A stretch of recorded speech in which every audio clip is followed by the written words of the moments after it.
Emily Carter almost deleted the email the moment she saw it because it felt like a mistake, meant for someone more important, someone louder and more confident than her. But it wasn't a mistake. It was a formal invitation from her boss, Margaret Wilson, asking her to attend a company anniversary party at her private home in a quiet Connecticut neighborhood. And even though the words were polite and encouraging, Emily felt a familiar knot tighten in her chest, because events like this always reminded her of how small she felt in rooms full of polished smiles and competent conversations. Yet she couldn't say no because Margaret had personally mentioned her hard work during the last meeting, and Emily knew refusing might look ungrateful. So, on the evening of the party, she stood alone in her apartment, the sky outside already turning dark, adjusting a simple blue dress she had worn only once before, wondering why moments like this always filled her with both hope and dread.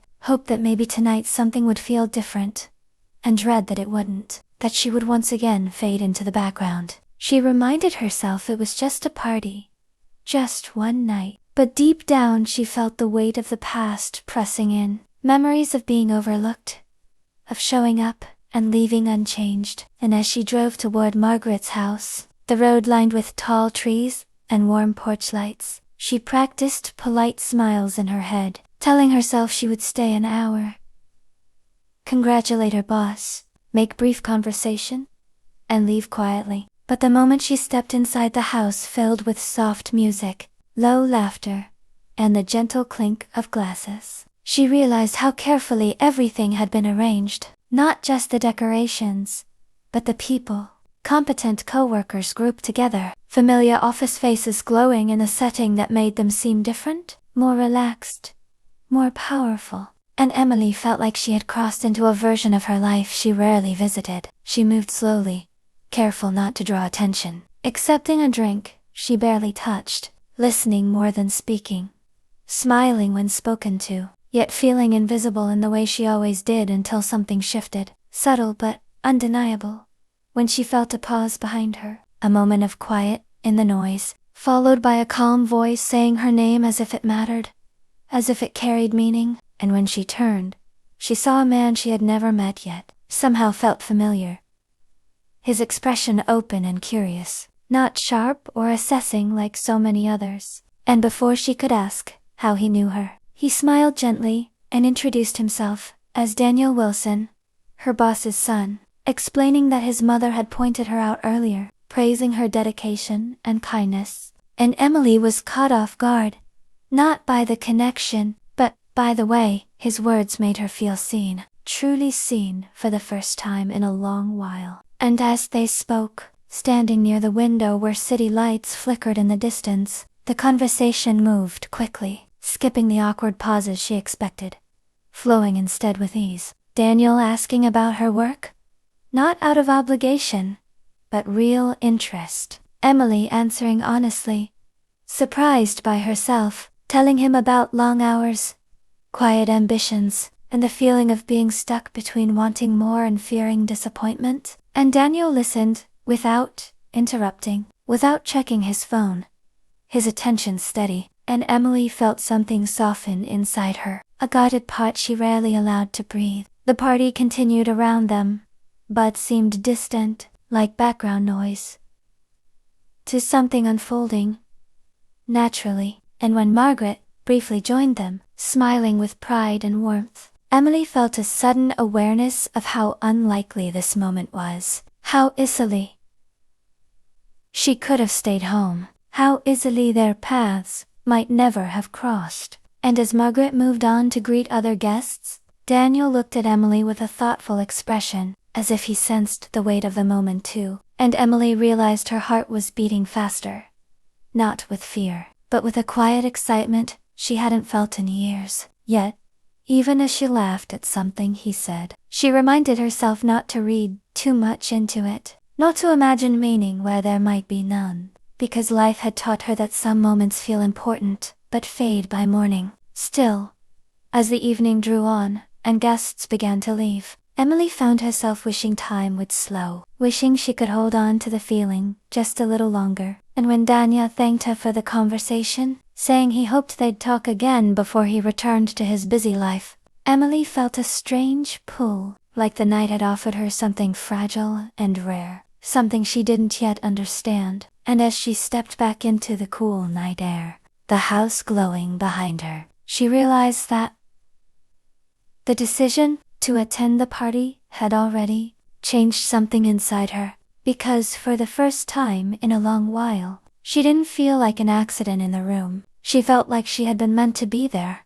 even if she didn't yet know why. After that first unexpected encounter at the party, Emily couldn't shake Daniel from her thoughts. His calm presence and genuine interest had left an imprint she hadn't expected, and when she returned to work the next day, her mind kept replaying their conversation, the way he had listened without judgment, the way his eyes seemed to hold a quiet understanding of things she rarely shared. And though she tried to focus on deadlines and meetings, her heart kept tugging her toward the thought of seeing him again, imagining what it might be like to talk without the hum of background music and the polite interruptions of a crowded room. And when a message appeared on her phone that afternoon, simple and direct: "I really enjoyed talking with you last night. Would you like to meet for coffee sometime?" She felt a rush of nervous excitement that she hadn't experienced in years, a mixture of anticipation and fear because Daniel was her boss's son, and the line between personal and professional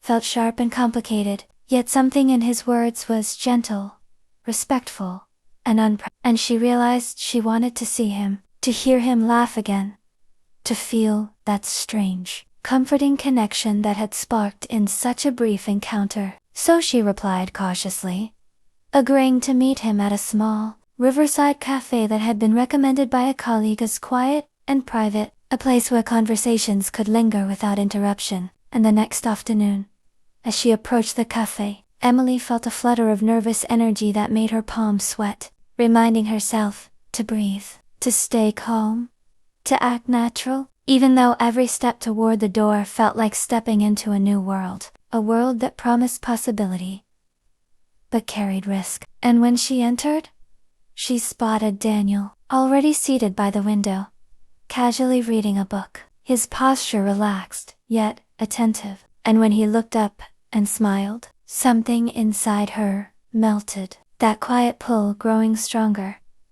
As she walked toward him, feeling both vulnerable and strangely at ease, and as they greeted each other, shaking off the formality of introductions, the conversation began in the easy rhythm of two people curious about each other, discussing books, recent travel, work, experiences. But soon it delved deeper into hopes and fears, small regrets and longings they rarely voiced to anyone else, and Emily found herself laughing freely, sometimes softly, sometimes openly, sharing stories she had told no one. And Daniel responded with the same openness, recounting moments of disappointment and joy, losses that had shaped him and dreams he hadn't shared with anyone. And the more they talked, the more Emily realized how rare this kind of connection was, the kind that didn't demand perfection, didn't require masks, but allowed each person to be seen clearly, completely, even the parts they usually hid. And she noticed how naturally they leaned into each other's words, how the pauses between sentences didn't feel awkward, how the laughter came easily and felt sincere, how small gestures, a hand brushing over a cup, a tilt of the head, a glance out the window at a passing riverboat, carried weight, subtle but meaningful. And as the hours passed, neither wanted to leave, yet both knew the reality outside the cafe would soon demand attention. And when Daniel finally glanced at his watch and sighed, there was no disappointment in his tone, only a quiet acknowledgement that time had slipped away. And Emily realized that, for the first time in a long time, she hadn't felt the usual pressure to perform or please. She had just been herself fully, and it had been enough. And when he stood to leave, he walked her to the door, pausing for a moment, as if weighing whether to say something more, then gently said, "I hope we can do this again and Emily, feeling a warmth spread through her chest, nodded. Words failing her, but meaning clear, and as she watched him walk down the street, she felt a strange mixture of longing and uncertainty, because though the connection was undeniable, the situation was complicated. He was her boss's son, and while nothing inappropriate had happened, she couldn't ignore the social and professional boundaries that hovered in the back of her mind. Yet, the pull was undeniable, the curiosity irresistible, and she found herself agreeing to meet him again, this time at a small cafe near the river, where they could speak without interruptions, and perhaps explore the feelings that were quietly beginning to stir between them. And when Emily arrived, the sight of Daniel, already waiting, casually leaning back with an open smile, made her chest tighten with nervous excitement, a mixture of longing and fear that made every step toward him feel charged with meaning. And as they greeted each other, the initial small talk faded quickly, replaced by a natural rhythm that allowed them to speak freely about hopes, regrets, dreams, and disappointments. And Emily noticed how easily she could share things she normally kept locked away, how effortlessly Daniel responded, with empathy and honesty, and how their laughter mingled, without pretension or pressure. Each story and anecdote building a quiet bridge of understanding and trust between them. And as the hours passed, unnoticed, Emily became aware of a soft ache she hadn't felt in a long time, a yearning for connection, for someone who could see her fully without judgment. And Daniel seemed to sense it too, sharing his own moments of loneliness and loss, the things he had rarely told anyone, the small cracks in the polished image he presented to the world. And Emily felt honored and unsettled at the same time, unsure how to navigate this sudden intimacy, yet unwilling to step back. And outside, the world moved on. Cars passed, people walked by, and the river flowed quietly. But inside that cafe, time seemed suspended. Each glance and subtle gesture weighted with meaning, and when Daniel finally glanced at his watch, signaling that reality would soon intrude, Emily felt a pang of disappointment. She hadn't expected a reminder that life's constraints often follow even the most magical moments. And yet, in his words, "I hope we can do this again."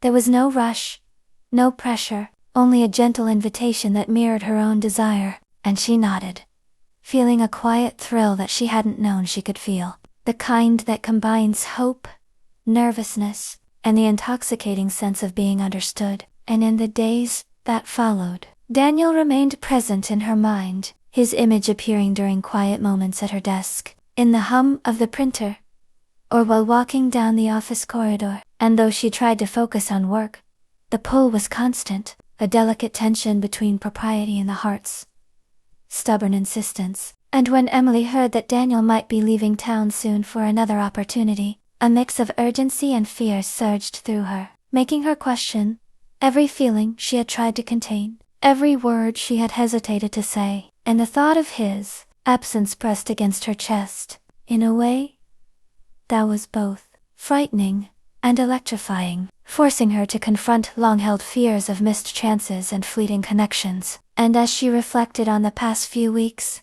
from the party to the cafe, to the quiet messages exchanged, Emily realized that something profound was unfolding, a subtle but undeniable shift in the landscape of her life. Something that challenged her comfort zones, questioned her past decisions, and illuminated the awareness of boundaries hovered in the back of her mind. Yet, even with that awareness, she couldn't ignore the pull, couldn't deny the quiet thrill of something new, fragile, and real. And for the next few days, Emily found herself replaying every word, every smile, every gesture, analyzing the subtle tension and unexpected comfort that had formed between them. And though she tried to keep herself grounded, to remind herself of work, responsibilities, and propriety. She couldn't shake the feeling that this meeting was different, that it had opened a door she hadn't expected to find, that some encounters, no matter how carefully they are ignored, demand attention and demand change. And as she prepared for the week ahead, she realized that the coffee had been more than just a casual meeting. It had been a moment that hinted at possibility, a quiet spark that promised more, yet demanded patience and careful navigation. And she wondered whether Daniel felt the same pull, whether he too had noticed the way time had slowed when they talked, the way the world outside seemed less urgent and less real. And in that quiet reflection, Emily knew that what had begun at the party and continued in the cafe was already shaping her, asking her to consider feelings she had long set aside, to entertain hope she had almost forgotten. And even though she wasn't sure where it would lead, she could not deny the anticipation, the excitement, the soft, persistent tug of curiosity and longing that would not be quieted. And as she turned back to her work, glancing at her phone with a mix of anxiety and hope, she realized that sometimes the people we meet, even briefly, leave an impression that lingers, that changes the way we see ourselves, the way we hope for connection, and that, perhaps, just perhaps, some encounters are not accidental. And that thought stayed with her, fluttering in her chest, whispering of moments yet to come, of conversations waiting, and of the quiet, undeniable pull of two lives brushing close enough to feel each other's warmth.